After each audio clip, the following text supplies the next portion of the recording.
time to talk. It's time to talk. It's time to talk. It's time to talk. It's time to talk. It's time to talk.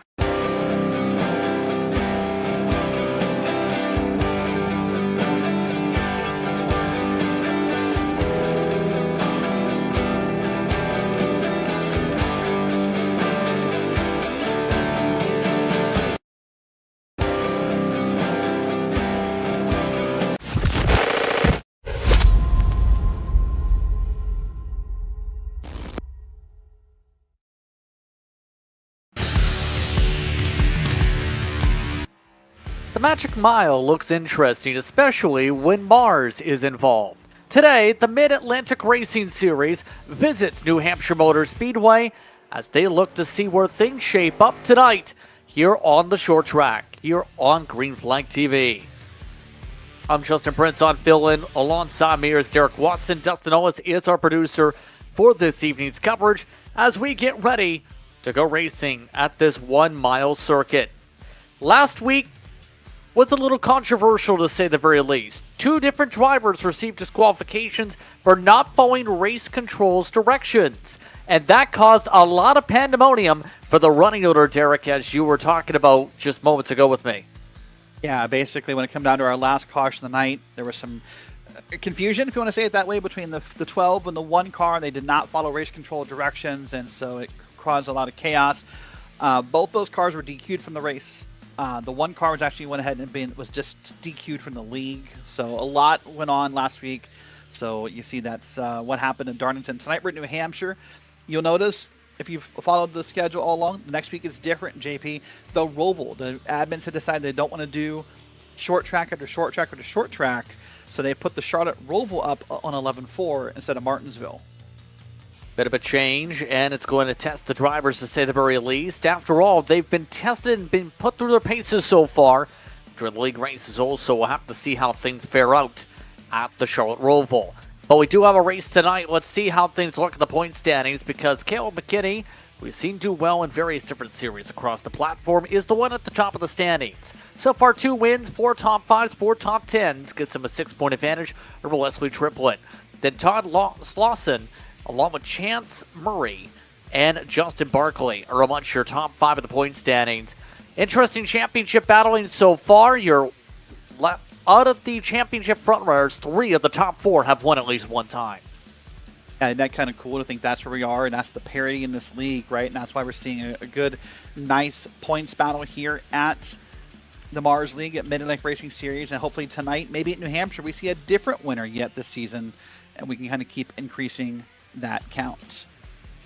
Tonight's action is brought to you by a couple different partners. Tonight's coverage in first is brought to you by Admin Box, a purpose-built hardware tool designed to simplify race control for iRacing admins. Rather than typing commands or relying on complex key bindings, Admin Box offers a physical button box that connects via USB with pre-programmed commands tailored specifically for race management tasks. Its buttons feature LED backlighting for easy visibility, which makes it ideal for fast-paced and high-pressure race environments. In essence, it transforms asynchronous typing into quick tactile control, allowing you to control and trigger cautions, manage your drivers, handle your pit commands, and more, all with the press of a button. Go over to adminbox.com when purchasing and use the code MARS-BOXX, AdminBox with 2 X's, for 10% off all orders. And check out what we have to offer. And don't forget the code, once again, MARSBOX, for 10% discount. MARS-BOXX. Tonight also brought to you by 4 Mile Media and Design. 4 Mile provides professional creative services tailored to the race community, such as custom paint schemes and graphics, race winner overlays and event graphics, and video clipping and editing. At 4 Mile, we make your racing moments look as sharp off the track as they do on it. Go over to 4mile.net and check them out. Don't forget to use the code MARS15 for a discount. So the drivers are currently just about finished up qualifying. All cars that can qualify have already set their lap times. We had 5, including the choose cone, elect not to qualify. Leslie Triplett was starting the pole tonight with Angel Hernandez starting alongside Ignal will start up at the front. Caleb McKinney starts in row 2 with Justin Barkley. He'll look to try and get some good investments from 4th. Ryan Fleck starts in 5th with Dylan Ayler in the 6th position. In 7th spot is Corey Cowell. Cowell will start alongside Dennis Kane in the 99. Rounding your top 10 is Todd Slauson, and Jordan Lawrenson will start off in 10th. Going back into P11, you'll find Jonathan Nance next to that bright seafoam green car of Matt Sisseler back in P12. Back in P13, you'll find Aram Barnicle, and he's in the 66 next to the 77 of Dominic Barbagallo. Back in P15 is Josh Neal, and he's next to the red, white, and blue of Colton Manage, and back in row 8. Row 9, P17, Michael Smith in the AC Delco 45 is next to the number 2 of Jarrett Larder.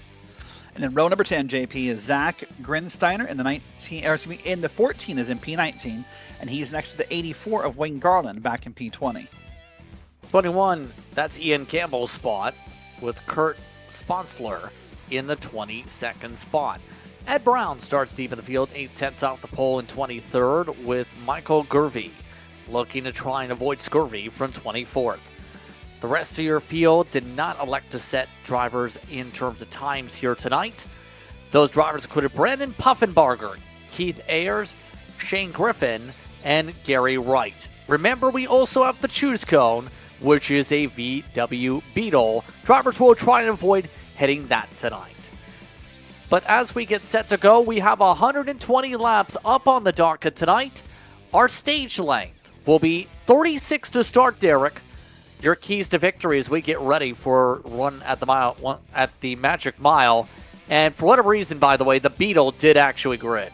Yeah, I see it back there. Don't you see it? That's kind of cool. He's on there on the grid. And I think you come back to the keys to victory, JP. I think the words are the same. Focus, focus, and focus. Yes, it's a mile long, and it races really weird at this track. It's a short track by all accounts, but it kind of races down these straights like more of a high-speed speedway, and you just cannot break focus here. One moment of turning your head, one moment of a lapse of judgment, one moment of not locked in, and you could find yourself turned around or in a wall or something that does not do well for you at this track. So I think along with focus is my key to victory all night, JP. And I think also you'll probably see track position is the most important topic for a lot of these drivers. Hard to go back to front here. That's been one of the major themes when it comes to New Hampshire. This is a car, mind you, that also requires a lot of finesse to drive. So it's going to require patience. Hearing that Steiner did not hit the starting grid. He was set to start 19th. Everyone else is here. We're happy to have you with us here on Green Flag TV, the Mid-Atlantic Racing Series. The 7th round from the Magic Mile. Who's going to find some magic today? The green flag is out. We're underway from New Hampshire.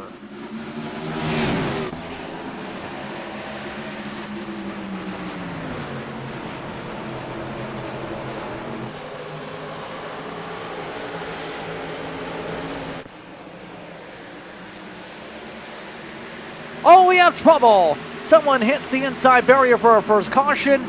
That is Corey Crowell. The number 20 goes around and nose first into the barrier goes the Ford. We're under yellow already. Yeah, I think what we're going to see happen, I think he overreacted a little bit, JP, to a car scrubbing the wall to his right side, to his outside.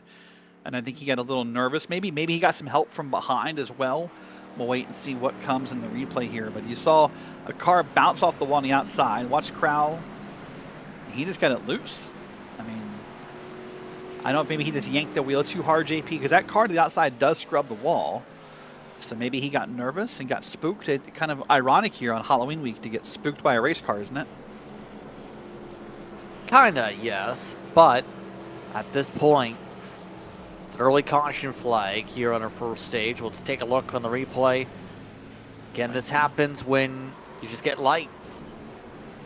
He did, you're right. I mean, that wheel, and I thought maybe he was going to yank it to the left to avoid the car to the outside, but that wheel stayed mostly pointed to the right and just kind of got it from under him. So maybe an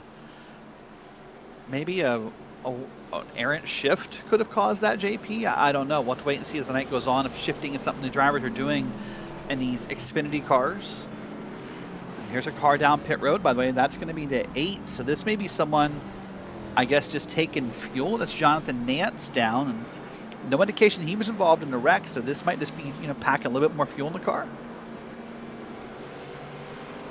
Yeah, I think just topping off at this point towards the back of the field, why not? As they will get all sorted out. The choose car and its cone have been plopped down to the front straight away. Race control has informed the field that it is now on circuit. So, quite simply, the goal is simple, Derek. Do not destroy the choose car. Been in one league that's happened before, and it was not pretty. No, it happened, I think, in our season opener at Daytona here for the Mid-Atlantic Racing Series. You saw the choose cone get run over.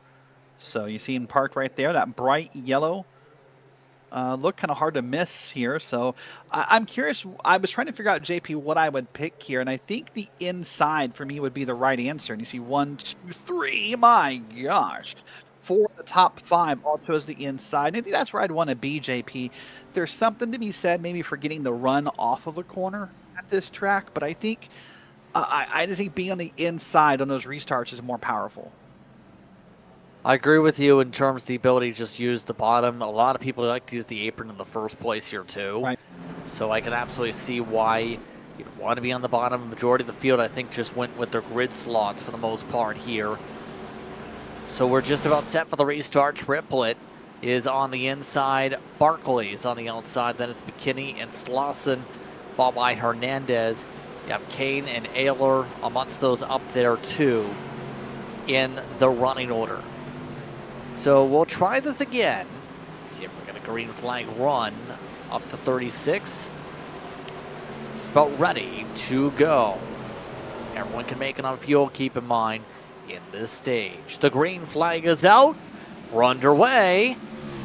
And ignore those black flags up top. The drivers are more focused on one thing. Getting around the chaos back there of 3 wide we're having.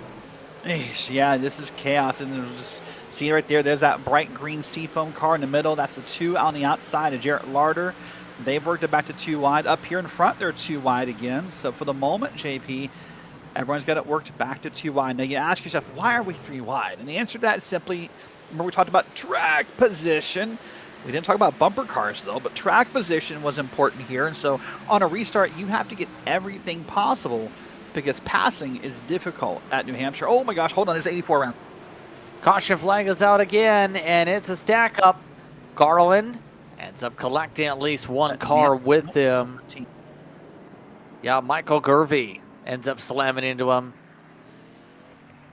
And the 84 says there was a checkup in front that caused that a bit for him. Did take responsibility. He ran into the checkup all right.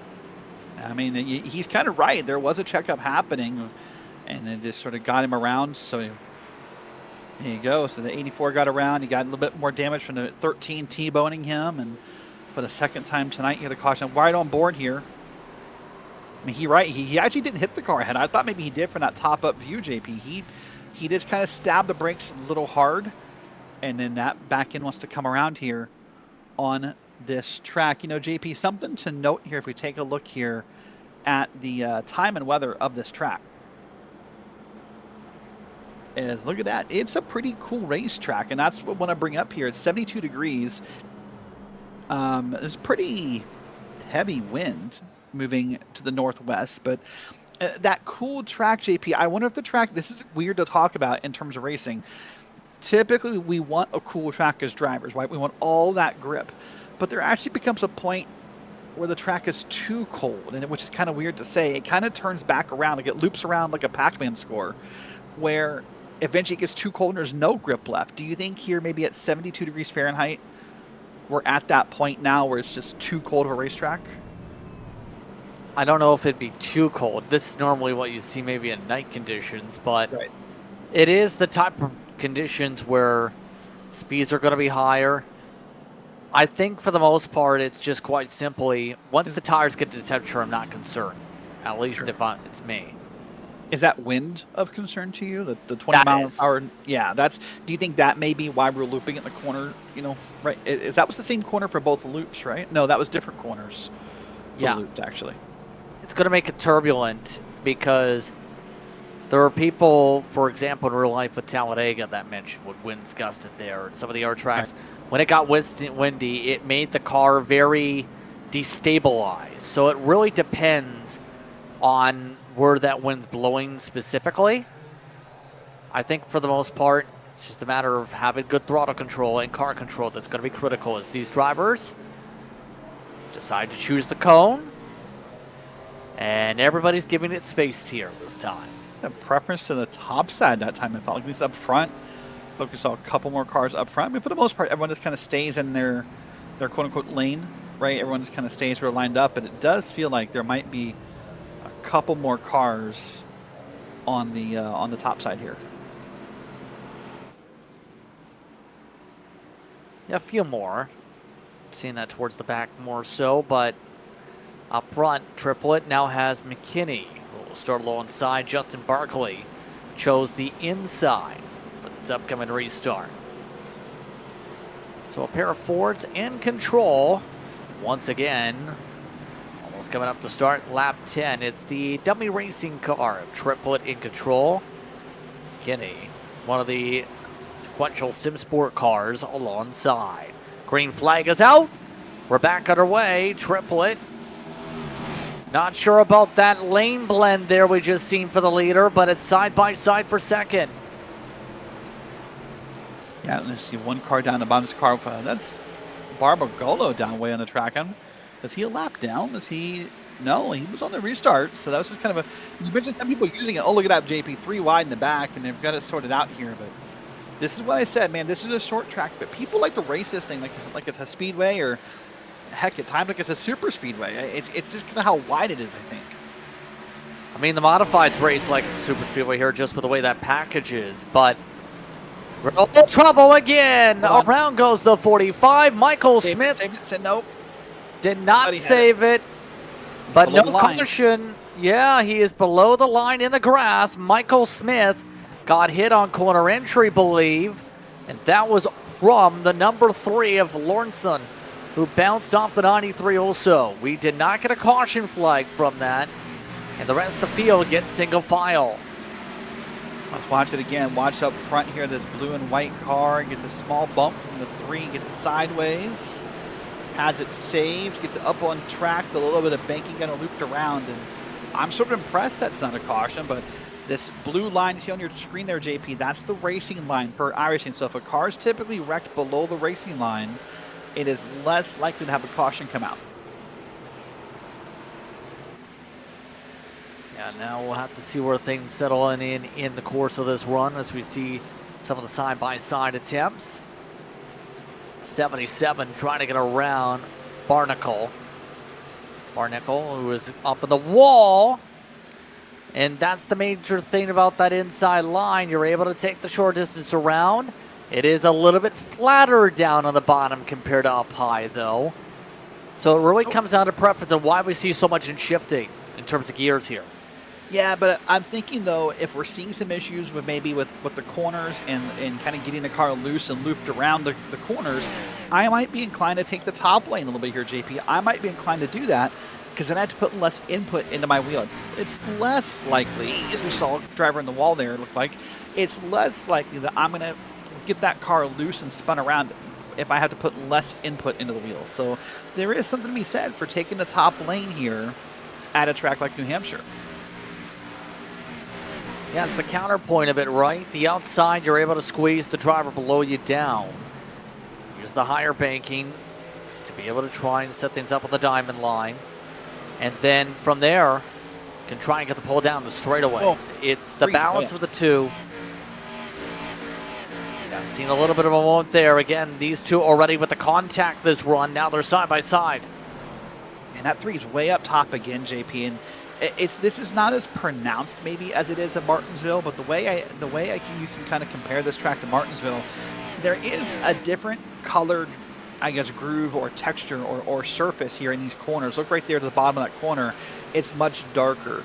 There's more grip in that part of the track. If you're where the 3 car has been for a couple corners down, you're up top of those corners, you're going to have a harder time finding grip and speed up in those corners, just because of that surfacing. So I'm impressed by the 3 to hold on to the car. We'll see a side-by-side battle with the Mountain Dew machine here.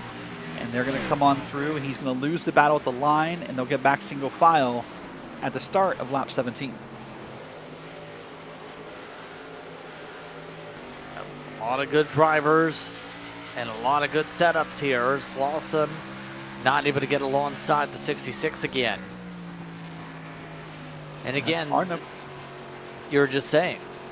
Sorry, so that's Barnacle up ahead. They're running slightly different lines, but I like how they're both there, and Slauson's doing a good job. A little bit of wiggle out of the corner, and I like how Slauson's trying just to do something different, right? Sometimes as a race car driver, you have to dig and find something different. You have to just be willing to try something new, see if you can gain some time. And it's not much different, JP. It's, half a lane apart for these two, but it's just enough to try to find some grip or some movement that maybe Barnacle's not finding.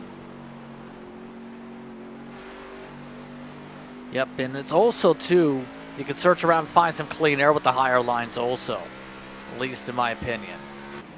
So it's down to some of the preference, but again, the best driver in the race so far has been Wesley Triplett. He's been using the low line on entry, doesn't use the apron with this car, but he is going as low as he can, then trying to go for the double diamond, trying to let it roll up 2 lanes, then cut it down 2 lanes. Yeah, and that's the difference in how you'll see some drivers probably drive this track, right? You'll see Triplett's going to pull the double diamond. So let's watch it. Oh, we'll come back to that in a little bit there. But you'll see some drivers are only going to try to diamond it once. That means it's almost like hitting the apex, if you want to say it that way. Here's the 22. He's going to kind of wait. And I don't know if you can call it a diamond, JP. I mean, he just kind of gets in there a little late and gets back off of it. But basically a double diamond almost means hitting the apex twice in a corner. Yep, you see some of the errors. The outside to get the runs again, as we just talked about. There's the Canadian of Larder. Difference right now for Ayler on time so far, 3/4 of a second of fall off. Just lifted a hard bit to let the pass go.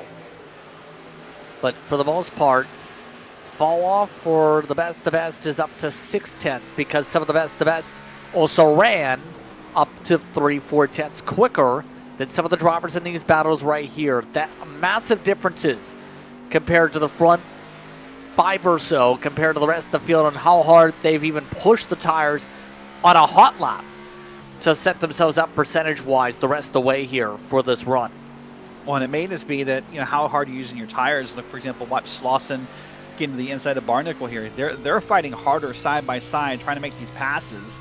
But you think about Wesley Triplett, who's really not had a battle to really have to worry about so far up in your leader. He's not had to have those kind of, those battles, those side-by-sides, maybe a later breaking point or earlier breaking point. He's kind of get to have his own rhythm. Whoa, Slauson wiggles 4 or 5 times. He got hit from the back, and he is good. But, boy, that was a wild, it was like a goldfish-style ride down the front straight there, JP. A little bit of a moment. Still stay green. Let's take a look at this again. Oh, yeah, wiggled out of the corner, got loose. 1, 2, 3. Yeah, all the counts. Slauson. Go ahead, sorry. Yeah, Slauson at the least didn't lose any spots from that, I think. Yeah. And I was going to say, I always tell people who don't maybe understand racing or have family or friends watching or I'm trying to explain racing to, if we can see the wiggle through the camera shots, JP, if we can see the wiggles in the broadcast booth, trust me, they feel about, 4 or 5 times as worse in the car as they do from the broadcast cameras. Like, if we can see it up here, that means they're bad. That means they're really bad in the car. And that car, at any point, could have just slid out from under him. That is great credit to Todd Slauson for not losing that race car. Yep, right now, part of the field's thinking about one thing, get to the end of the stage from here. Oh, a bit of a slider attempt. Fleur trying to find a way to clear, just a little bit loose on the bottom. Back in the line behind Jonathan Nance with those slides in that situation. So all that being said here as we come around to what will be 11 to go in the stage. Track positions meant everything for the majority of the field here. There have been a couple up in the front that have done a lot, though. Colton Manich in the 00. The 77 has also gone up 9 spots apiece to join the top 10. You see some of your biggest movers there. Yeah, in fact, if we can move over to the 2 car and Jarrett Larder, he right now is on the cutoff spot for stage points, JP, as we get closer and closer to that gap there. And he's got a decent gap behind him, about, what, 5/10, half a second. And he is up, I believe, 8 spots at the moment to get in that spot right there. So it may only be 1 stage point, but it's a lot of movement for the 2 car of that blue and yellow machine. Got a lot of wiggles for some, but it's about how well you manage it in a lot of these cases. Meanwhile, speaking of the 77, they're under attack. Look at this end, Ryan Fleck. Try to use the flatter distance around, nothing doing there. And it's about patience in this type of a situation. Yep. Ryan Fleck, once the drivers 18th in the points who have missed a couple races this season, yet to get more than 1 top 10. This is definitely their best race of the season so far. Well, remember, we're looking back from Dominic Barbagola. Remember, Barbagola was that car that was down on the apron on this restart. He was really dug deep down there, and I thought was going to be stuck and then be kind of trapped and fall back to the field. But this is the battle right now for P5 and P6. So a great recovery for Barbagola. He's also, as you said, up 9 spots on the day. So he's having a heck of a ride so far. And we're getting closer and closer to that stage end. Drivers have got to be, you think, trying to set strategy in their heads of what to do what not to do is to hit that wall like Ryan Fleck just did. Yeah, a little bit sketchy there as lap traffic. Michael Gervey just struggling to turn the car up there, by the way. Probably lots of damage from that wrecker there. Yeah, they are just destroyed right now, and that's why that car's dropping like a boat and into the wall hole for good measure. Barnacle wants those to also get on by, but that 00 we mentioned was on the move before. The Alpha Sim Sports machine looking to set something up as things spark up at the back again. Ayler, who has let several people go, is trying to find a way to rotate for the clear. Wants to get in front of the 2. It looks like he said, take it. Jarrett said, take it. And real quick, good news, by the way, for Michael Gervey. 2 pieces of good news. But the stage break is coming, JP. That's going to allow for 2 things. Currently allows him to be the lucky dog and get back on the lap. But it's also a caution. It's also time for him to go in and put some repairs in that car and hope it drives better for the second part of this race. Yeah, that's the big thing. What can you do to adjust or adapt yourself later on? This is open setups for this series. Confirmed. So, do have the ability to make those quick adjustments here. It's a matter of where do you make the swing, though, Derek, in terms of trying to find that little balance. Oh, look at this, near contact. The 00 nearly slammed the wall down, and Ayler makes the pass. Certainly did. That was a really scary moment for the 00, and he could have easily come down and made some calamity, but was able to hold on to the race car, and good news for him. As far as I was already pondering, JP, with this short stage, what do drivers want to do here to change their race cars? And right, what happens as, oh boy, the 92 was sliding up and got that under control. I was wondering what drivers do what here. Obviously, track position is so important. Do the drivers up front try something cute like 2 tires to keep their track position? I don't know. I'm curious and excited to find out in a couple laps. Yep, we're just 2 laps away from the end of the stage. 2 laps to go. Pit road is closed. Here comes the 77. Barbagola pushes around into the wall. Bounced off Fleck's fender. Fleck fends him on off as we come to the 2 to go mark. A little bit chaotic there as now the white flag is now out correcting. White flag is out for the stage. You're on lap 35 as Triplett is in control. And boy, if you're Wesley Triplett, this has got to be conflicting, right? The good news is you're about to earn a bunch of stage points and win the first stage. The bad news is this caution resets everything. You're going to walk away here with about 7/8 tenths of a second of a lead when you cross the line. You kind of probably wish that there wasn't a caution here. Yeah. Stage break at the line. Drivers being told to hold positions. Yep. Wait for, I believe it's going to be Jarrett Larder in the 2 once there it is. Yep, Boswood Triplet gets the stage over Caleb McKinney. Hernandez, Barkley, Fleck, Barbagallo, along with Slauson, Ayler, Barnacle, and manage the top 10 at the end of the stage here. Dominating run so far for Triplet. He's been setting the tone. Fall off difference has been 1.1 seconds here at New Hampshire. He's been hard to beat. Yeah, it's been a dominant force so far, and you almost have to think, if you're him, if you're Wesley Triplet, you remember we had that whole conversation about changes and what would you do, and yes, you have to kind of keep up with the track and with the car, but I'm willing to bet Wesley Triplet has no changes he wants to make here on this pit stop. Yep, so that 74 is definitely going to be happy about the balance of the car. 83 laps to go when they come to the pit cone. And if my math is right here, it'd be a little close, if not just about in the window here on fuel. Correct me if I'm wrong, Derek? Yeah, I was thinking the same thing. Tires is the Tires question. would be a problem. Yep, 100%. The fall off is the big thing. That might be a difference maker on if you elect to pit, if it goes green.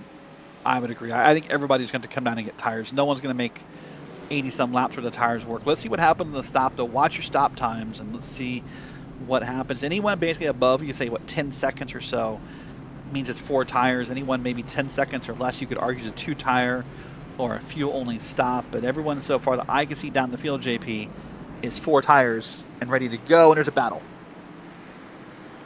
It's a pit I road. think McKinney got him. Yeah, think so. McKinney. Wow. Yeah, the Overton's machine able to make the pass, and somebody took 2 tires after 36 laps. That is, I don't know about that call in New Hampshire. Usually after 10 laps, it falls off. I mean, it's interesting. I agree with you. The tire fall off is the problem. We're in agreement on that. But remember, you and I both talked in pre-race. Passing is hard. And it's going to be fuel only. In fact, it's not even 2 tires. It's fuel only. But the justification, and it's going to be for Kurt Sponsler, by the way, I believe in the 49. But the quote-unquote justification I have for it, JP, and on a small level, is going to be passing is so hard here that you have to try something every now and then to make it work.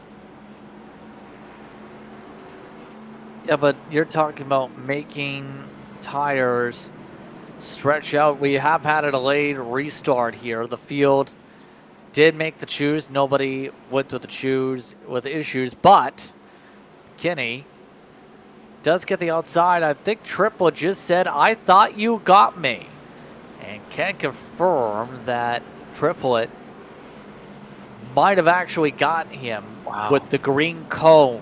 Can't confirm. The green cone was right in front of the 74's pit box, and Triplet, even he thought he lost the race based on the pit boxes, but instead, we'll pace one more time with Triplet and McKinney up front, Barkley, Hernandez, Fleck, and Barbagallo, along with Fleck, Sponsler, Slauson. There it is, right there at the edge. You see that goal just hit the stripe just a touch bit early.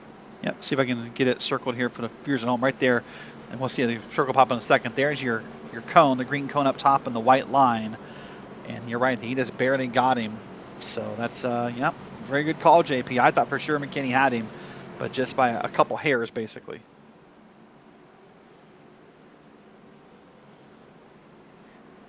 Yeah, we'll try this again. Got a delay with something going on the pace lap. I believe the choose cone actually sparked it. But most of the field out here, Puffenbarger laps down. So is Crowell, who was involved in the incident earlier with significant repairs. Everybody else is on the lead lap. 80 laps to go. Green flag is out. Can he try to squeeze? The answer is no on it. In fact, it's side by side for second. Barkley's going for it. Yeah, Barkley way to the inside. He's going to try and dig down to the bottom of the track. So he can come up ahead of McKinney. McKinney, of course, the driver named it the winner after last week's shenanigans and chaos. So second win. Hold on, big wreck in the back. There's going to be a caution, multiple cars spinning. And for the third time tonight, JP, we're under caution for cause. So it started at Ayler hearing. He was running 10th for the restart. And remember the wiggles that you get on cold tires coming from the bottom in turn 2? I think that struck Derek, and there was a difference. Instead of snapping left, it snapped right.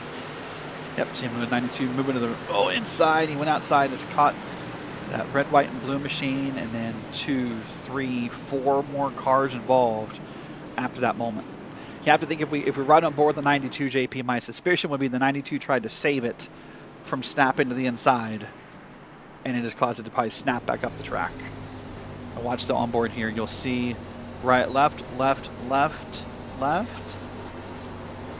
Gasses it up. There's that turn. Yep, there's the snap, and that's what caused it. Yep, and some hard hit licks there down the back straightaway near New Hampshire. And half the field forced to come back down, Derek, with some sort of damage repairs. That's a lot of cars having to get something done because of that stack up, and aero is very important here. It is important here. I agree with you 100%. What I was kind of thinking in my head, though, JP, remember you and I talked about, that field being close. Obviously, tires are still important. I'm surprised someone had backed it and tried to come down and just kind of top off the gas, and just try to put yourself in a better spot in this moment. There's a 45 of Michael Smith. He's back in P17. That's a pretty normal pit stop. That might just be a normal stop, but we'll wait and see here. Yeah, 16-second service. Not much service done there. Huffenbarger should have been your lucky dog there, assuming he was not involved in the wreck, JP. The number 5 car. That would hopefully put him another lap towards being there. Here's your choose cone. Look at that. 1, 2. That's pretty even. Top of it. Start with the 2 cars on the bottom, and then maybe it is more bottom here. And going to restart again. Pretty interesting to me that every time it feels like we're seeing a different trend on the choose cone. Sometimes it's more to the bottom, sometimes it's more to the top. Some racetracks, obviously, it's very obvious which lane you should pick. It kind of feels like these guys have not decided which lane is the correct lane to pick here at New Hampshire. So again, we'll go around again for our restart here. So we had the delayed green, the choose car. So up front, Triplett and McKinney. Hernandez again alongside Barkley. Hernandez shoots the outside. Barbagallo starts alongside Slauson. You also have Barnacle and Fleck. Neil Sponsler hasn't really had to use those old tires yet in the 49 with all these restarts so far. Alex Campbell, who's gone from up 10, is up at 11th.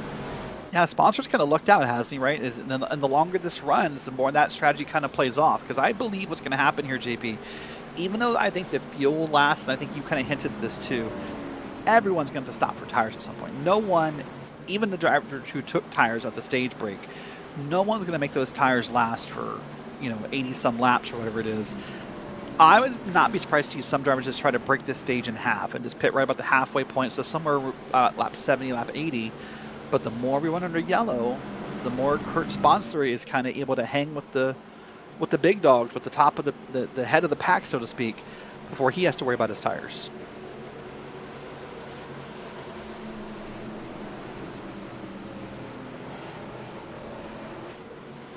Trying this on the restart. 75 laps to go for this restart. Triplett so far has led them all so far. Can anybody get the run on the 74? It's not going to be off this restart. Triplett clears. He swerves his way to the outside for the arc. Battle for second again. Barkley still trying to wrap the bottom. But the 76 McKinney has the clearance. Yeah, doing a pretty good job so far, isn't he? A little bit in the back, but we're going to stay good here. Triplett's going to stay up front, and these 2 wide battles back here. And this may be, if this stage, look at Sponsors already way up top there.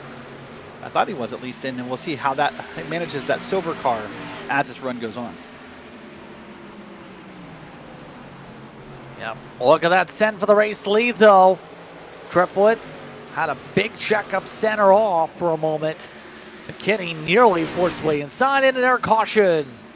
We have someone else around. It's Garvey, who's amongst those around. And puts us back under caution. An immediate tow for the 13, who's already been struggling with damage tonight. And we're back under yellow. Yep, sadly we are, but that's that car we saw Gerby, as you said, had some problems earlier and just got away without getting hit. Never mind. There's the wall. So you'd have to suspect, JP, that car just never really got fully repaired, and you know, just difficult to drive, and on around it went. So here we are once again under caution here with the Mid-Atlantic Racing Series. See this here. Whew. Don't think there's any damage from that. No, barely. It's about as close as you're going to get without damage, though. Does put us under the caution flag again. Not sure if we're going to see anybody come down again. For the drivers here, there is no tire limit. Remember, in Mars competition. As we get ready for the restart. Surprised that, well, there's someone down. There's Colton Manich. There's Matt Sisler. There's a couple more Puffenbargers down pit road. I'm a little surprised, JP. I would have thought possibly that we would have seen the 49 come down by now and put tires on the car or try something different. But so far, he's devoted to that plan. I like it. Sometimes when you make a strategy, you have to kind of be willing to stick it out and ride with it and see what happens and all that stuff. And so he's definitely out there. This time by, the choose cone will be in effect. And there goes your lucky dog on around the track. I believe that's put that car back in the lead lap. So we'll see how that works out for them. But I'm a little surprised that the 49 is sticking to this call.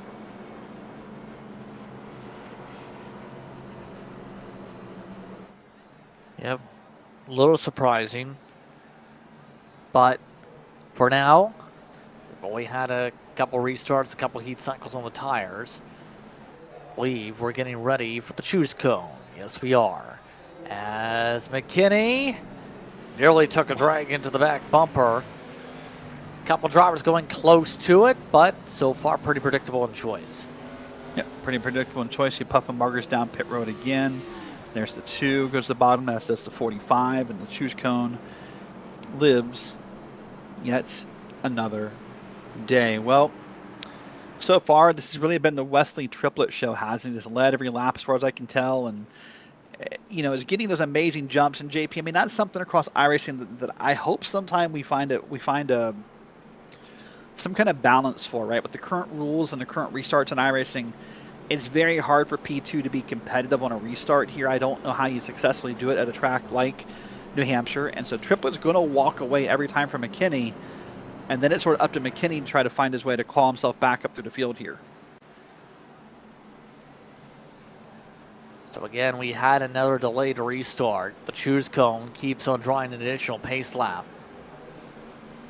So we'll get set for the restart next time by at the stripe. So now becomes the question, how do you set up some of the opportunities for passes here once we get stretched out here? Because eventually we are going to get a long green flag run, and we've seen how difficult it's been to pass. Yeah, well, I mean, these drivers are hoping we do. We'll hope we get that run in. And we had, you know, we were looking towards having a decent run before the stage break ended, and then it sort of has broken back out here a little bit. So you're right. I mean, you have to be willing to get into a groove, to get comfortable here. Manage your tires. It's probably a good conversation to have. This definitely could affect that number. Remember I said I thought everyone's going to break the stage in half about when they wanted to pit and put tires on during this run. The longer we stand to yellow, the more that number could move for some drivers who are willing to kind of push it and risk it and see what happens. So Triplet again controls things up at the front of the field. Green flag is out. We're back on our way. Wesley Triplet clears. The rest of the field now tries to battle for second. Barkley got back out of it, nearly made contact with the fender, and a little bit of moment to the back. some moments everywhere. I mean, Barkley almost got with McKinney. Barbagola almost got into a little bit with I think it was Hernandez back there, and some more things happening as this race goes on. So they're going to start to filter it out. But right now, if you're Wesley Triplett, you are grinning ear to ear as these drivers are racing side by side, because it allows you to pull away from the field. Absolutely. Once again, just setting sail as some drivers at the back have had issues again. Still going as Gary Wright, and now we have a caution. Caution is for stack about a turn 2. The 8, Jonathan Nance around. Wow. A couple of drivers just stopped, just kind of waiting for this to clear up, and we'll wait and see what happened here. Well, JP, you know, as our viewers are having fun here tonight watching the Mid-Atlantic Racing Series, well, this week is pretty busy on Green Flag TV. And in fact, later tonight when we're done, we're going to head on over to the OMSRL, the On My Screen Racing League. They're at the Kansas Speedway tonight. Tomorrow night, I'll be here for the Premier Sim Racing. They'll start in their round of 8 at the Phoenix Raceway. The Beer League, they do not announce their track until the day of the race, JP. So we don't know where Nolan Rimple and Finicini will be broadcast-wise. But we know Thursday night, Nolan Rimple will be back here at Phoenix for the Speed Cup Series. The Sim Racing Association starts their brand new Speedway Blitz Series on Saturday night at Daytona. Blazing Pedals gets to their penultimate race of the season at Auto Club with those ARCA cars. And then next Monday night, yourself and Nolan Rimple back for the second race of the season of the High Tide Racing League at Auto Club. And I got to say, buddy, you witnessed for me what was a first last night. A car, do you want to use the word launched into the air by itself without contact under caution at Daytona last night. Yeah, down into the corner, it just went off to space. Took off. I don't even understand how it happened. By the way, this is where things started with some of the sparks. This is the precaution. There's some code. That's going to be right there. That's well, that's not what kicked it off. Actually, that's the 4 car and made big contact with that blue and yellow car. But you're right. But I mean, you're right. That car last night, that blue car, just launched itself in the. In fact, there's a YouTube short out there on our channel right now. If you want to go look it up later or what have you, it's got. I mean, I've seen cars launch from being involved in a wreck before, JP. I've never seen one just kind of take off for no reason. We did have a sponsor take tires. This is the cause of caution, by the way. Right there. Ooh. 22 gets spun around, and then some hard hits on the outside. My gosh, I mean, Slauson really just got stuck in the middle. It was like he was just like the meat in the sandwich right there. Couldn't go forward, couldn't go backwards, and got that car turned around, but a couple hard hits on the outside wall afterwards. Put us under caution. Before he got hit in the back, actually. Looked to be starting to a little bit slide, yeah, as a lot of hard hits there. Neil, Nance, Dennis Cade's come back down pit road again for some service. But we already have the choose cone come into effect, and we have a change here. McKinney's on the bottom, Triple chose the top.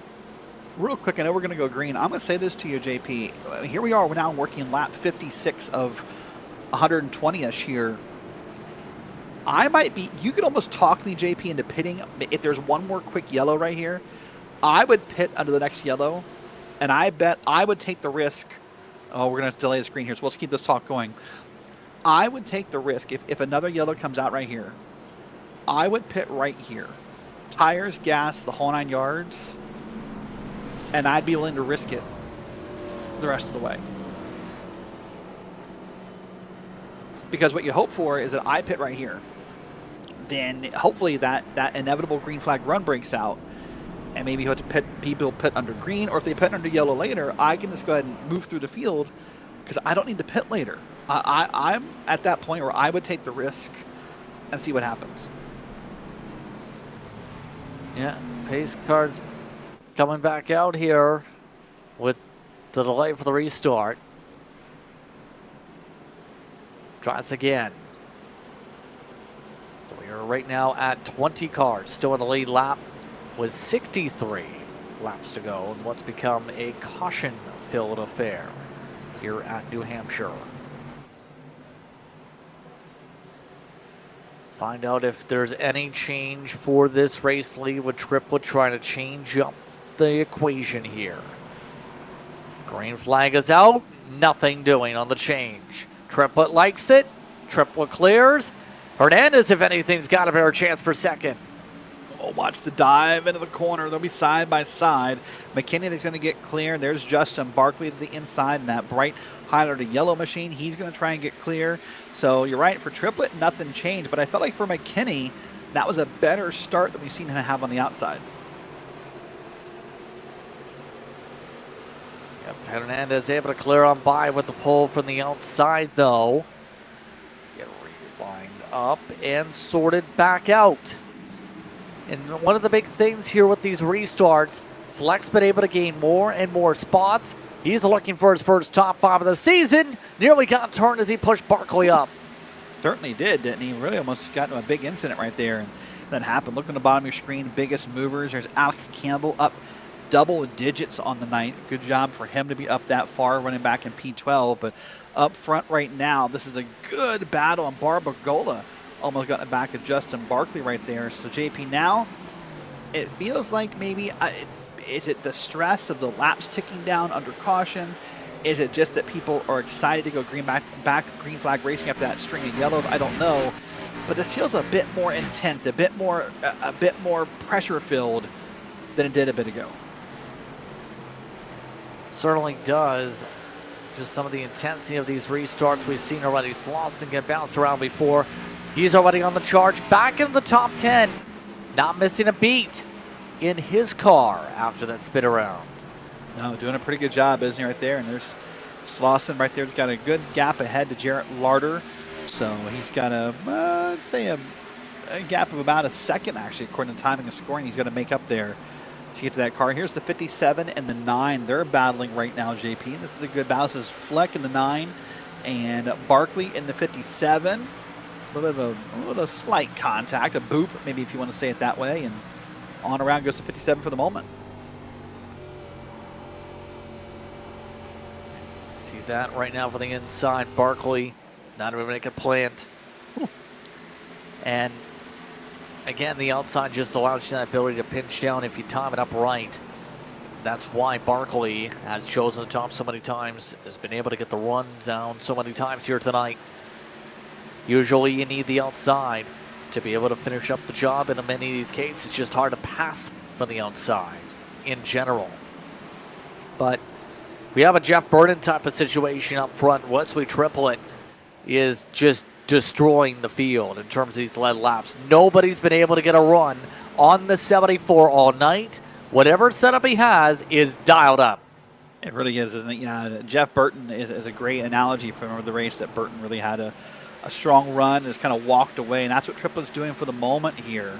Oh, there's a moment with Sisler and the white and red car below him, and that was, I believe, Barnicle, Arem Barnicle. And then they had a moment. Now Barnicle's almost up into the 2 cars, so some exciting moments back here through the field. You know, JP, the other thing I want to talk about with you is now this race is kind of starting to settle for the moment here. We talked in pre-race that the league admins had decided not to do all those short tracks in a row. So they put the Charlotte Roval next week. And I was trying to think to myself as a driver, what could that do to me breaking that news, right? If I'm not a good road course driver, are watching this tight battle with the 2 car here and with Barnicle and the 66, if I'm not a road course driver, if I'm not a fan of road courses, if I'm not that good at them, does it put more pressure on me this week to perform so I feel like I have a cushion, that I have a bubble to work with? Because having that road course in there, that could be a big hit to my points run, you know, in that one race. I might want to protect myself and race harder this week.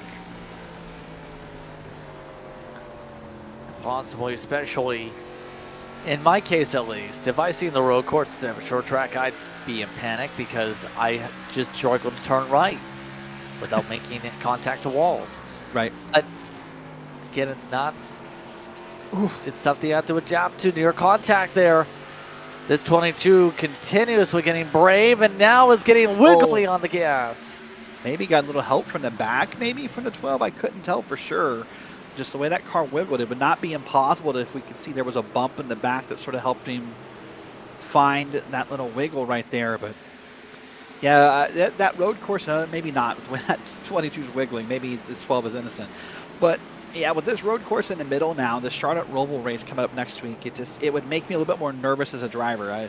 If I was not good at road courses. But can I say, speaking of road courses, the New Hampshire road course, criminally underused in iRacing. Here's that moment I thought was going to have. This is a different moment, sorry. This is the 4-car. Watch him up here, JP. He's just going to get up here. Kind of rides the wall sort of around. And that car is bouncing a little bit. He may have broken something, but that car is parked for now at least. And he is done. But real quick, JP, come back to a point. The New Hampshire road course, at least in iRacing, criminally underused. I mean, why not use it tonight? Don't have to change the track destination. They have some of the details for the New Hampshire art updates for the road course. Why not send them up the hillside? Put them through a true test. I'm down. Yeah, just up here past where you saw that little white and blue stripes on the bottom. You make a hard right turn, go outside the track, and yeah, let's just bring that like a Joker lap in what's the actual name for jumpy cars I'm feeling on right now? Are you talking about the Pro Trucks? The Pro Trucks, yeah. Just make a Joker lap, like we're dirt racing. That'd be a hell of a Joker lap. I'd be lost up in the trees somewhere. There it is. Yeah, you see it right there. Just that extra little bit of road course up the hillside. Let's see if I can do that. My producer might kill me for this, but let's see if we can do this. So what you do, this is going to be the worst art ever. You ready? You come up here, up through here, up through here, up through here. The camera's not going to be wide enough, but basically you come up through there, come back around, down through here, I believe, and then back onto the track. So it's not the most complex road course, and that's not the optimal driving line either. Please don't follow that driving line. Did you just draw a bird? Possibly, yeah. Yeah. Listen, I was not a Czech plus art student in kindergarten. Okay, I struggled. All that being said, again, things have settled down. Slauson still remains top 10. The 00 Colton Manich just came down. Not sure their situation. Well, they are demolished in the rear end, so obviously some of the drivers seeing that there's some struggles there. Yes, art by Derek Watson. The word art should have probably been in parentheses or in quotations. I don't think that was truly art for the record, but yeah. I mean, it can be. Yeah, that's better. We're going to have a bit of fun here, JP, but you know who's also having fun is Wesley Triplett up front. He's walked away by 1.5 seconds on the field right now, and you see some different battles happening. 93 is Sisler. He's fighting with Barbagola right here. This is a good battle that's happening. There's lots of fun being happening on the track. We're having our own little goofy fun in the middle of this race here, but this has really turned into a pretty solid race of just different track position and battles. And I think these pit stops, especially if they're under green flag, is going to decide a lot of things. See the move from 77's viewpoint. Gallo still runs up high. They do have lap traffic. Look out, Gary Wright is parking it up high. That nearly caused contact for the battle, and that is exactly what the 93 needed to help clear with that slow up. Yeah, it really was, wasn't it? And now it's going to be on the 77 and do two things. One, get back into it mentally. Remember, I used that word focus in pre-race. That'll break your focus. That'll make you mad as a driver to have someone park it up there right in your way. But now the second thing he's going to do physically is what he's doing right here, which is try the over-under, right? And to see if he can now make the space back up and be a little desperate to make the pass. And they do not make contact, barely. And there's Barbagola back in the lead of these two cars at the line. Wants the spot back, wants to try and use the bottom here. It's been decent so far from this driver. The 77's only made a couple races this season. Still in line for their first potential top 10 all campaign. But the higher you go, the more you help yourself out potentially for the final rounds of the season, to say the very least, for a championship. But it looks like the 77 going to try and fade up this time. 93 still gets the pinch down. It's the Three Birdies Golf Company machine. Gets a birdie this time. It's a spot. Well, I'll tell you what, with how much these two cars are wiggling right here, JP, and this the kind of looseness you're seeing in the corners and out of the corners, there's no way they keep that side-by-side battle up forever without someone making a mistake, either just kind of spinning themselves or hitting the other person. For now, Barbagola has fallen back into P7, and Todd Slauson, sorry, I got my names backwards, is the first car under green to pit. This is with 43 to go. This would be, I believe, right about splitting in half the stage break and the end of the race. Yes. So look at this on this battle for second. First major change up front in a while, possibly. McKinney's falling off 2 seconds to the leader. These two pushing hard. Hernandez is quicker, and Hernandez clears by as McKinney's tires are going off. Yeah, it does look that way right now. And we'll wait and see how this plays off here and what happens. But right there is the 42 up ahead, and Hernandez having a pretty solid run here. Back to the field. Here now comes the 2 car. He's going to get up under Barbagola and kind of start a bit of a pattern. There's another car right there. That I believe to be Barnicle back in the picture again. He's really been into camera shots all night long. Has Barnicle on that white and red machine kind of up here battling for everything. And oh boy, they're really close in the corner, JP. And it's funny, this field is spread out, but somehow there's always a battle somewhere. Just the nature of racing, but also just the nature of the racetrack. It's not just as simple as, oh, it's single file everywhere. No, this track does have something sparking up at least at some point. Barnicle, still up +5 from the starting spot here tonight. Doing well here in this race. Barnicle has had some bumps and bangs, but is just waiting patiently in this fight for 6 still to be able to do something. So, I think we should probably talk for the moment right now. Remember a couple minutes, or yeah, I guess a couple minutes ago now, we saw that pit stop by Todd Slauson. He is P19 currently on the track. He is 1 lap down. But last time by, JP, he was the only car to set a lap time in the 30-second range. Everyone else is 31 seconds or above. He's at least half a second faster than anyone else on the field at this moment. Now, here's your problem with that interval you see in the bottom of your screen. It says 17 seconds. That's not exactly true because it's basically 1 lap plus the time on your screen. When you can lap around here about half a second to a second faster than the leader, you'll catch up pretty quick as long as you don't hit the wall.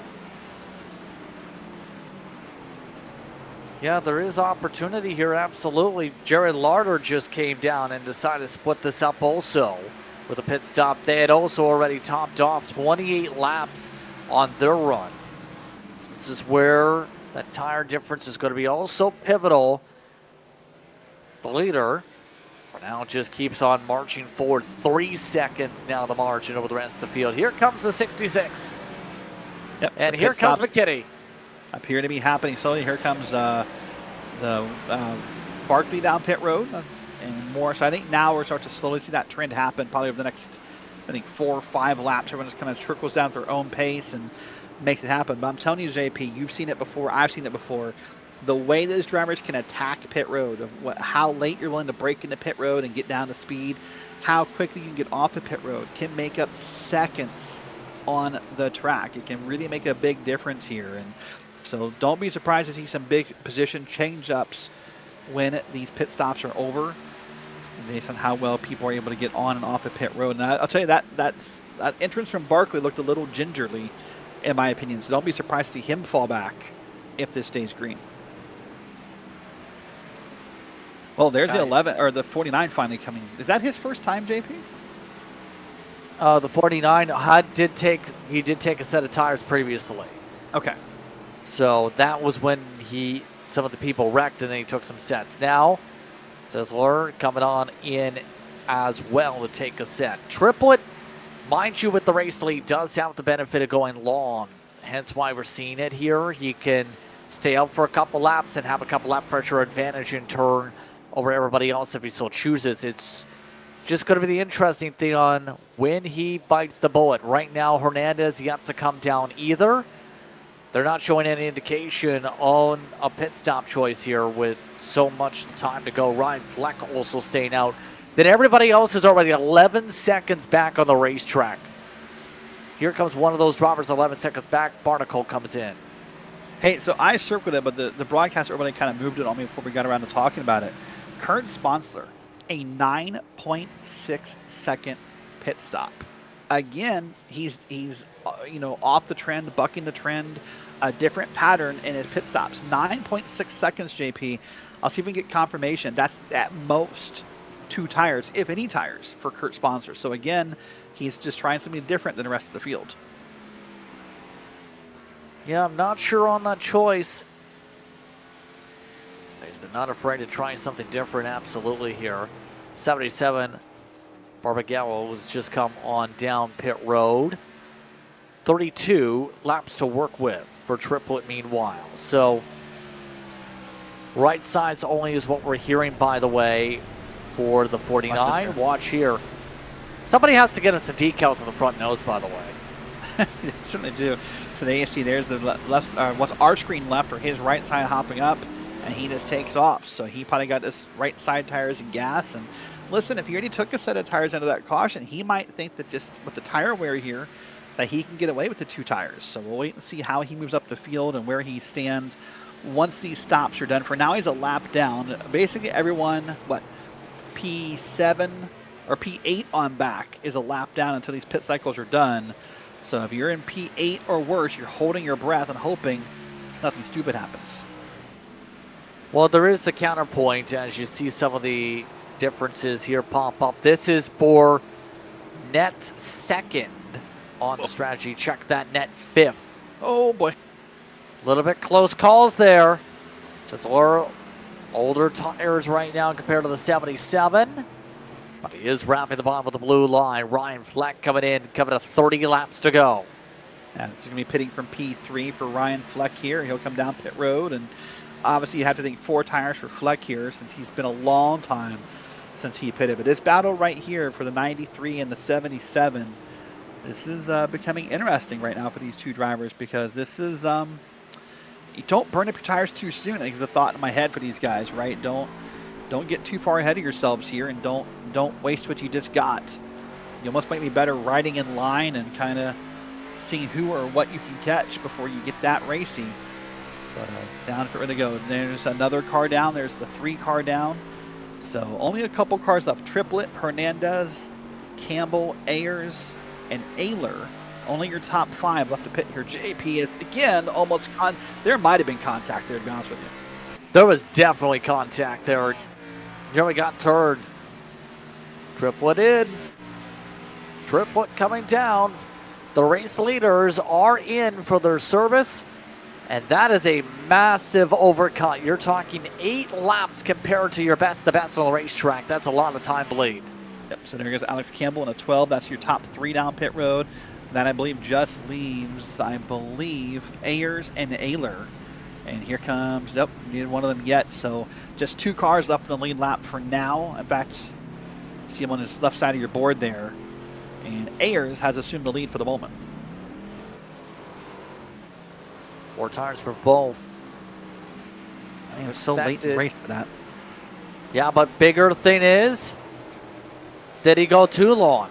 He's going to have fresher tires to blow the doors off, but Triplet needs to gain 3 seconds to get to the leader. That's the difference right now. He is right behind Barkley. Yeah, I agree with you. That's why I was saying, man, that's so long to wait in this race with only 27 to go. I wonder if you have enough laps to get those tires warmed up and to really take advantage of them, right? Or do you not have just enough track time left to take advantage? So watch the intervals here. As we're now going to see Caleb McKinney. He pitted on lap 84, so he has pitted. He's one of the earlier pitters here. And look at the lap time difference, and we'll see what they do as now these next laps doesn't matter because the caution just came out. Keith Ayers the leader. Michael Smith has stopped on track. I haven't thought. Oh, most people unlocked themselves, actually. So now Ayler on back, 18th on back is a lap down. Most everyone's unlapped themselves already. This might spark a lot of people to come back down for tires, though, because McKinney's on old tires, Barkley's on old tires, Triplett is on a new set. So that's going to benefit those who just pit, if anything. They've kept the lead lap. Michael Smith snapped it around. Oh, boy. Oh, he tried to fix it. Again, that's the second time tonight, JP. We've seen this moment where it feels like the car's snapping to the left. You try and yank the wheel to the right, and all of a sudden it just heads up the track here. So here, as predicted, comes our race leader. He'll come down and surrender the lead. There comes Barkley. I expect to see McKinney. McKinney may have stayed out, actually. I thought McKinney would have come down pit road for sure, since he's on 10-lap older tires, but nope, out he stays. Yep, and not surprised to see some of the people coming down as they are. But I'm surprised McKinney's going to risk it here. He kind of has to try it if he wants to try and win this race, though, because if you pit now, throw away the potential at the top 10 in some cases. But this is not going to be easy to hold on. I don't know how long this will end up lasting, Derek, but this tire difference is going to potentially cause a massive burst of speed here. McKinney's playing a huge risk here. He needs a caution at the right time to then get the fresh tires on his car. I would agree with that. Yeah, this is going to be interesting to see how these different drivers react and what happens in the moment. Well, let's do this if we can. We've not done any driver interviews tonight, JP, and I want to dig all the way back if I can to P8 on track. Let's take a second and let's try to see if we can get Alex Campbell in the broadcast booth. And let's go ahead, in fact, let's just welcome in Alex Campbell into the Green Flag TV broadcast booth, running 8 on track right now. We just pitted right before the caution. Alex, how are you feeling about the car right now? It's a handful for sure. It's loose, it's tight. When you say it's a handful, can you just what's going on? Loose under braking, kind of loose off. That's what I've been fighting all night. So all that said, as we come here, probably about what, say 22 to go when we go green here. What's the outlook? Is it just go hard as you can? Are you trying to save some tires and hope for a late race run? What's the goal? I think we're going to have a couple of cautions here, so try not to get caught up in it and just be around at the end. That's pretty much what I'm going to try and do here. All right, well, listen, we'll let you get back to it. We'll put you back down with Night Owl Racing, and we'll wish you some good luck, and we'll see how this turns out. Appreciate it. Thanks. All right, that is Alex Campbell back there, and put him back down with his team here, JP. Hold on a second. If they've had to extend the caution because the choose car didn't come out the first time around, and there's your contact here. A lot of people had to swerve aggressively to get around the choose cone this time. A lot of people making some late choices there as some of them rev up the choose cone. But McKinney going to be in control here for the restart. We do have some people who just came out of pit road also going to have to drop to the back like Ayler.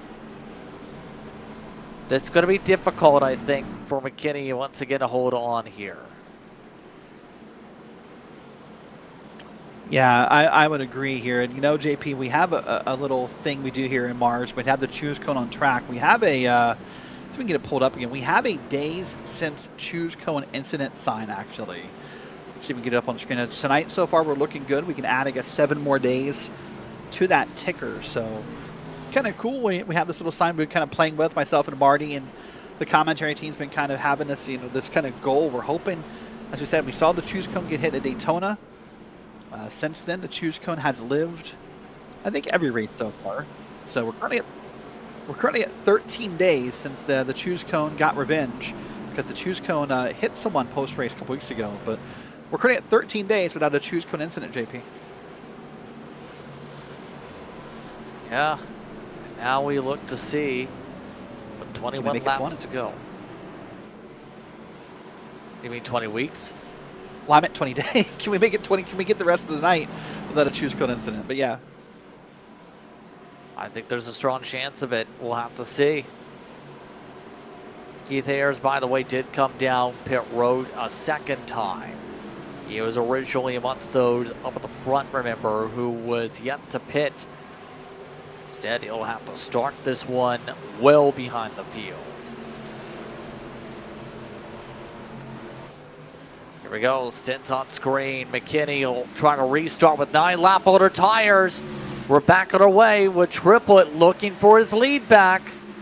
Triplett trying to set up the arc.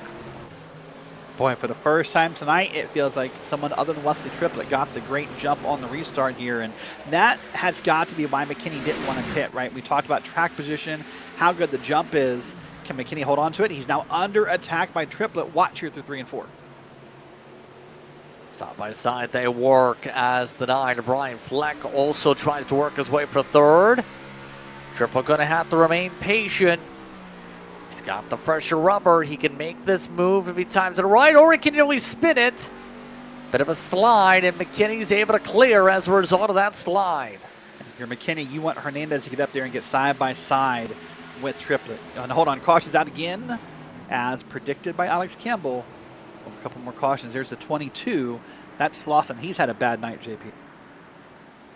He's had decent speed, but from 14th this time, snapped it around. The 22 sent sliding to the inside wall. Let's take a look. Watch that car in the bottom. That's going to be the Mountain Dew machine at 22. I don't know if he maybe just tries to overcorrect it to make sure it hits someone, or if he just got it a little too rubbed up, but around he goes.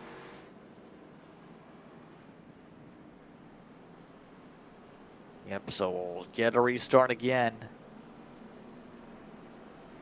We'll have to see what the field elects to do here next time through. Remember, Barkley on the freshest tires here, up to 7th for the next time through. But Triplett's having a hard time even with the older tires. If they don't get enough laps here, the pass isn't going to happen here. Triplett needs this run to go basically to the end here to have enough laps and in hand to get the job done cleanly as Sizzler comes on in again. Yeah, you're right. I mean, you have to think these cautions are benefiting your leader and McKinney for multiple reasons. One of them just being how hard it is to get the run, and the second one being that every time we caution, we knock, probably 4 or 5 laps off of this ticker board here. So we'll wait and see how that all plays out.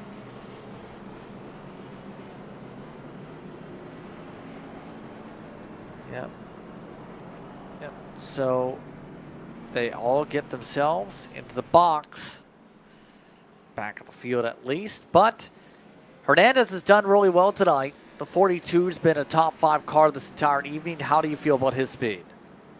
I mean, the speed's been great. The runs have been great. He's been brave and trying to make some runs happen. And it just depends on where he picks the choose cone here.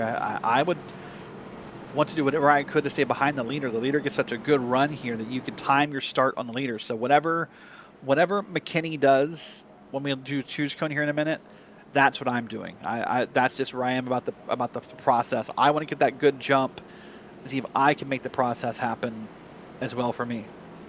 So choosing at the start finish line is what we'll be doing here, and we see Hernandez shows up top. Where did McKinney choose? Will be the question. He chose the bottom. So, yep, choosing the preferred line for his sake. Doesn't want to feed Triplett his preferred groove here. Force Triplett, if anything, to have to battle his teammate. And well, when we have a moment, JP, let's get, if you don't mind, let's continue our driver interviews. I want to talk to a driver who made a really different call tonight. Let's go all the way back to the 49 car. Let's welcome in Kurt Sponsor Bremen. And I want to go ahead and welcome in Kurt Sponsor into the Green Flag TV broadcast booth. Kurt, you made that interesting pit call earlier in this race where you under that first caution where you decided maybe to not take tires. You've been kind of doing the different thing all night long. So here we are with about 16 to go. How does the car feel? It feels great. I'm not really pushing very hard at all. The car is gripping to the track just fine, and not really pushing all that hard, and just kind of letting everybody, not to be rude, but kind of take themselves out little by little. So you're running P9 currently up there on the outside groove at the moment you chose the top on the choose cone here. Would you maybe, some people might be surprised to find out how much tires you have left in the car still? Well, I'm actually a little surprised about how much I still have left.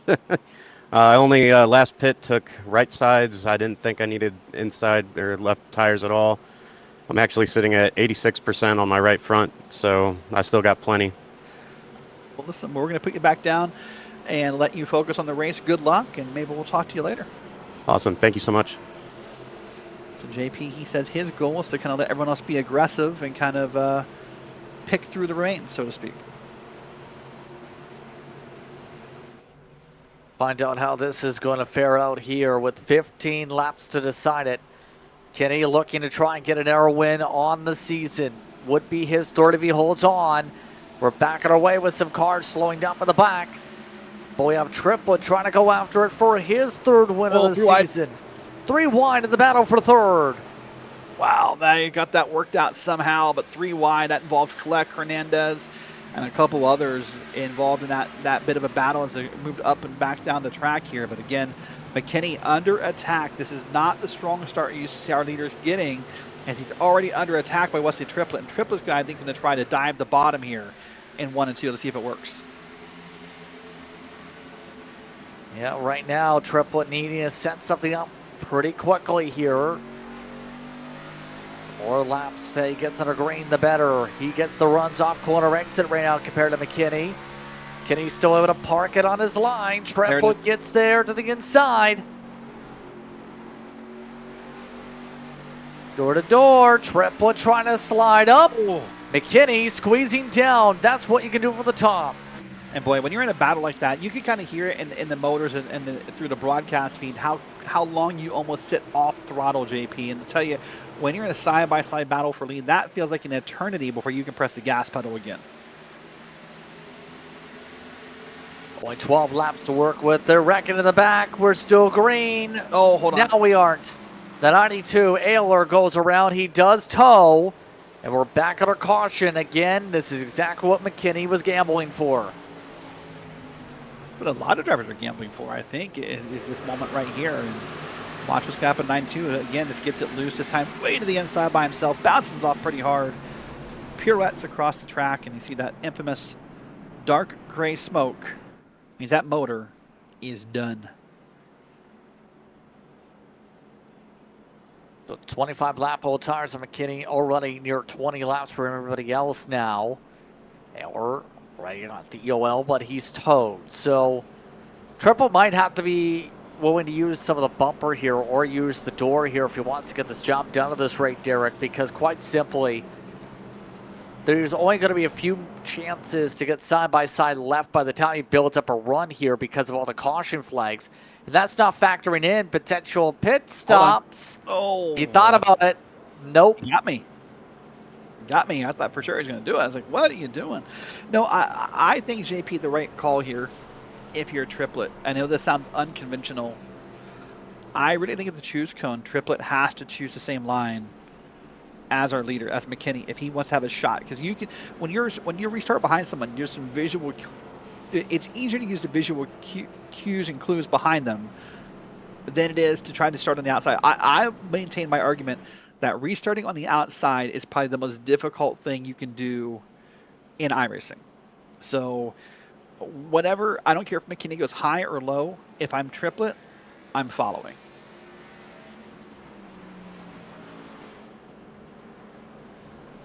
Yep, so we'll find out how this goes when we get back going. Choose cone is on track already. So far, we've had plenty of cautions here in New Hampshire. We'll have to see if we get a green flag run to the end. Should be by the time we get going with the way things have gone with the delayed restarts, maybe 8 laps. If we don't get one, it would be 9. McKinney cuts inside. Triplet outside yet again. Ryan Fleck inside. Yeah, Ryan Fleck, by the way. So let's set this up. McKinney and Triplet both have 2 wins this season. They're first and second in points coming into tonight. Ryan Fleck has missed, I think, 2 races, and he is P18, tied for P18 in points. He could make an incredible impression on the field. Heck, finishing P3 would be great for his points, but imagine winning here and jumping up from P18 in points towards the front. So once again, we're going to delay the green. I thought I heard JP, so we'll be down to what you said, one less lap to go when we go green here.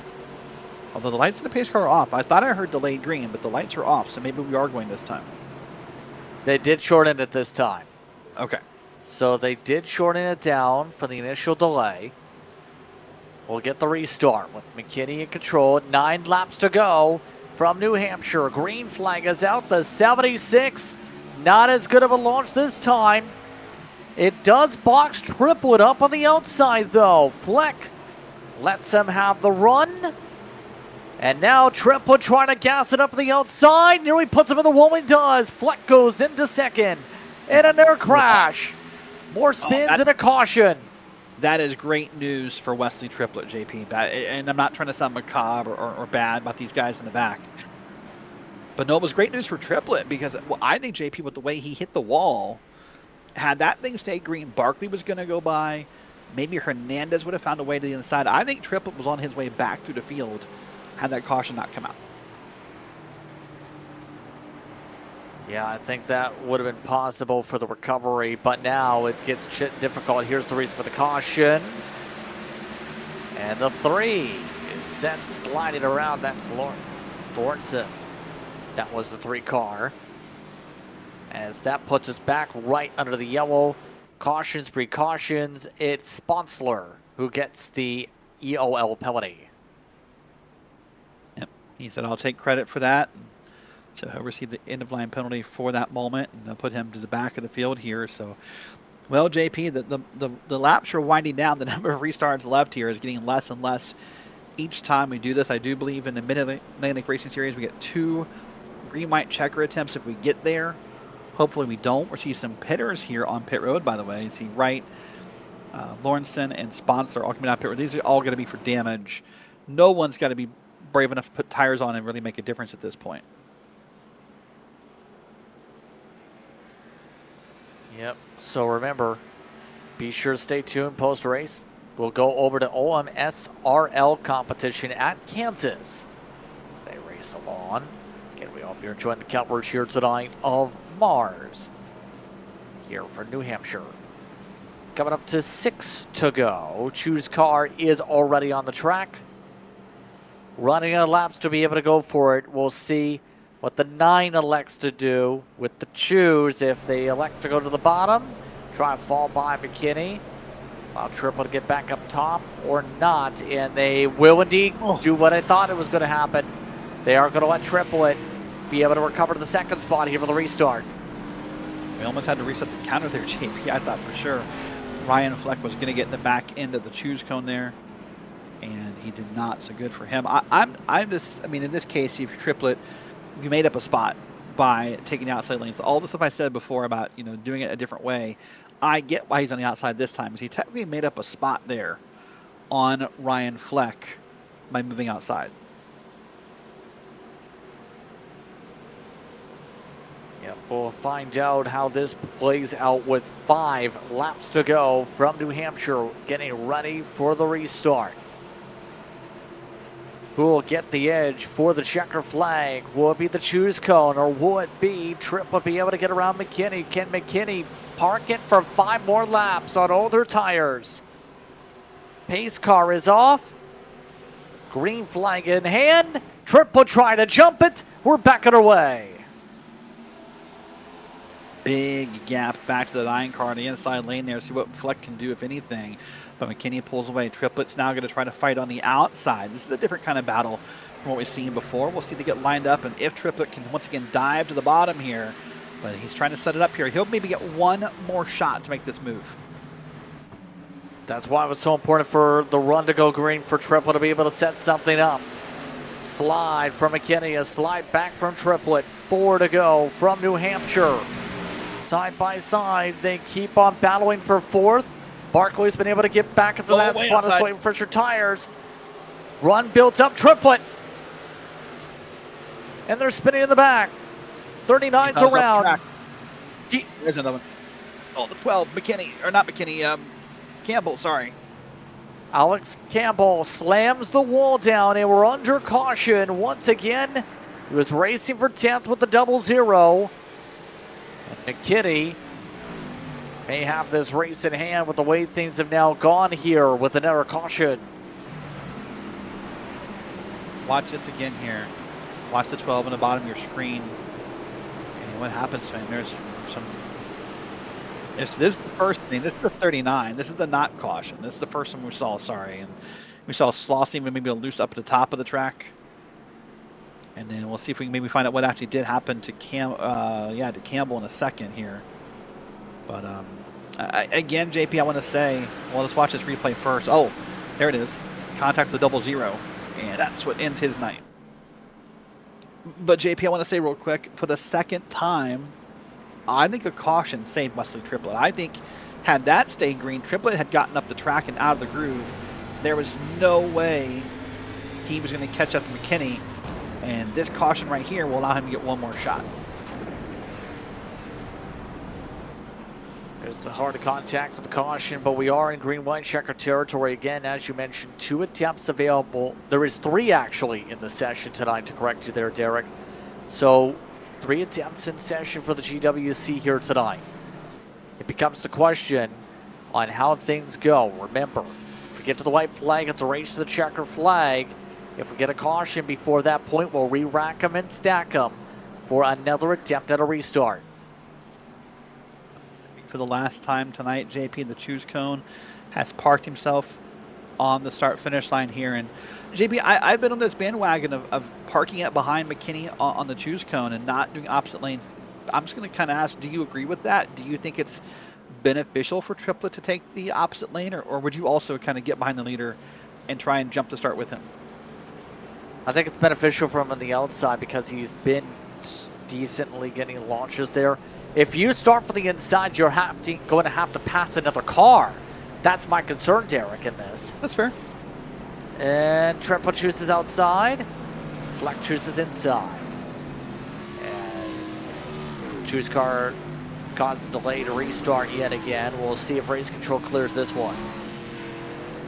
Man, it's such a hodgepodge of lane choices, and it feels like at first, towards the front of the field, everyone kind of goes outside, and everyone else wants to go inside to kind of make up those spots. But here it lines up, JP. It's going to be McKinney, Triplett, Fleck, Barkley, top 4, then Hernandez and Jared Larder, who's up 12 spots on the night, back in P6.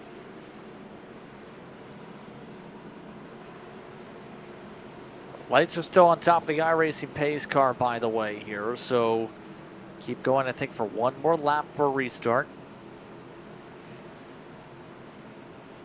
So they are still sorting out things, I think, involving a couple cars to catch up to the field, hence why we're going to pace one more time around.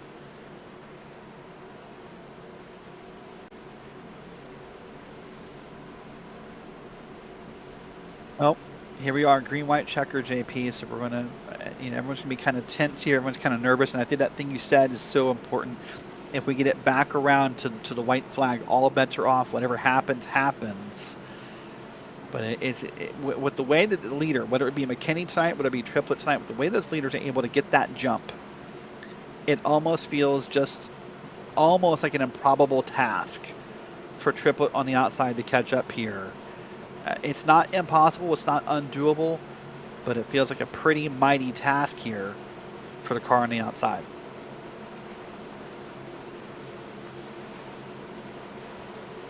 Just about ready for the restart.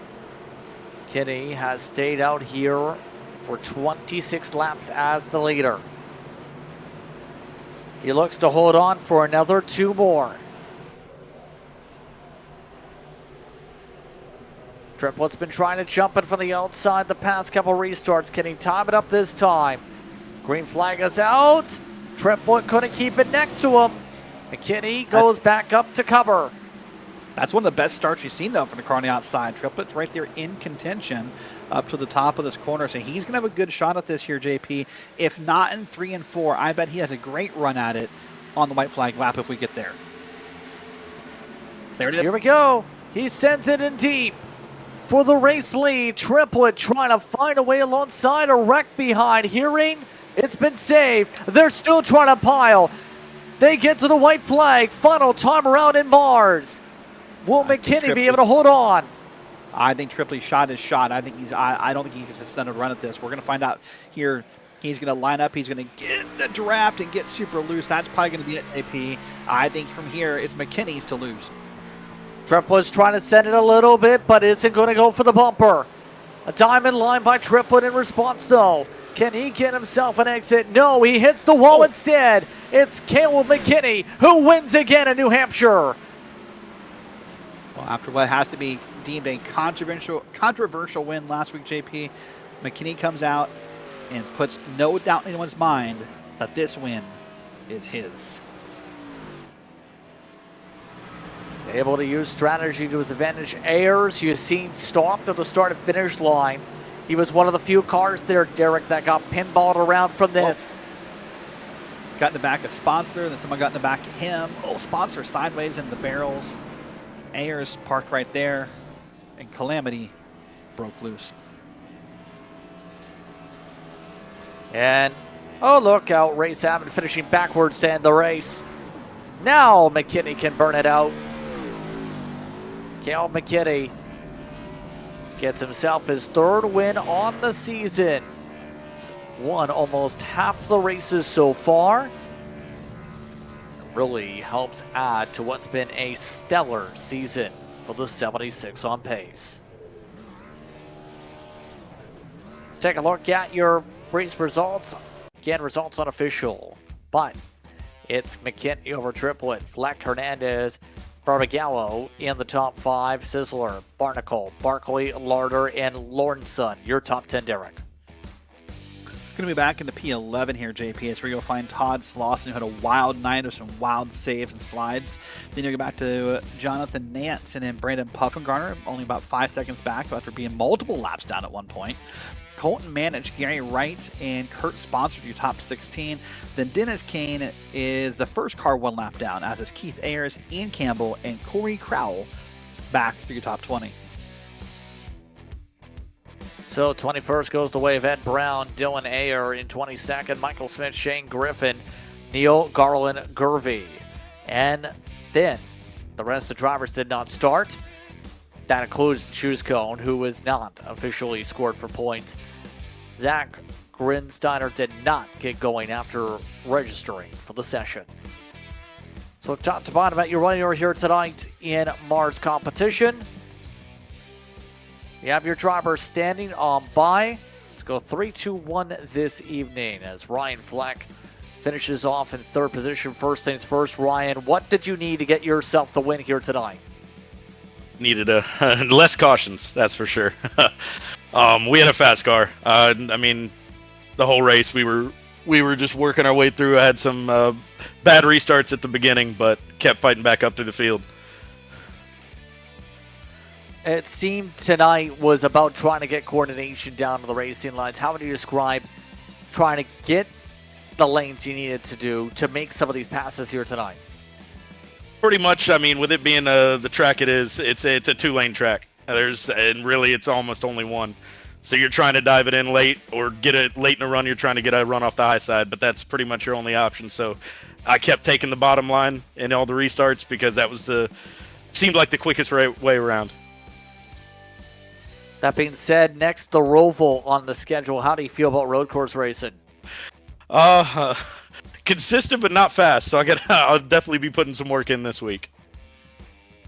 Any shout you'd like to give here tonight? Shout out to honestly everyone, all the admins running this league. It's my first league, so I'm happy to be joining in and being competitive already. And here's to many more. Congratulations on the run here tonight. Thanks. Once again, Ryan Fleck comes away third spot. Wesley Triplet had the dominant car for much of the way. Derek, he finishes second. He's with you. He does. Wesley was a great run for you all night long. I mean, basically first or second all night here. It's a wild ride, I guess. So I'm going to ask you, once you got behind Caleb and those restarts sort of hindered you a little bit, what were you hoping? You probably wanted it to stay green, right?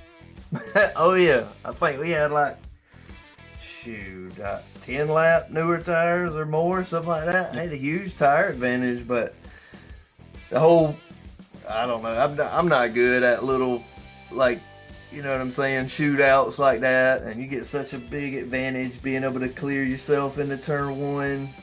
But I mean, he drove his tail off with the old tires he had. I just didn't have enough altogether to get. I'd get beside him, I think, and I couldn't hook the bottom like I did in practice. So I guess maybe having somebody on the outside made it a little looser down there, but it's all right. Ran good. Got stage points. Should be looking good for playoffs.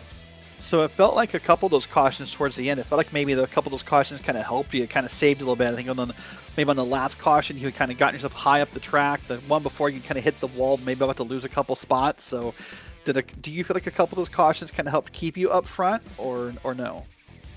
Well, I was thinking that probably, well, the one that I got into the wall, I was thinking, okay, he's going to cover the bottom because he thinks I'm trying to build a run up to go down there. So I'm going to try to just keep it high because I know I got the tire advantage. Maybe I can get a run on him up high and him not expect it, and I'll be there. But he shut the door in my face like he should, and I got a little into the wall, and that cost me. But Fleck, Ryan said, because I think I fell back to third, and Yep. Fleck was like, "No, man, just you'll probably still, if he picks the bottom, you'll still be right beside him because I'm not going up there." It's like, all right. Fair enough. Well, next week the change has been made. We're going to go to Martinsville. We're going to go to the Charlotte Roval next week. We're going road course racing. How do you feel about that?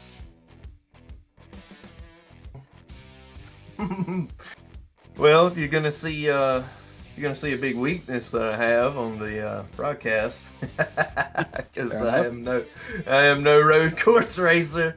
To be fair, I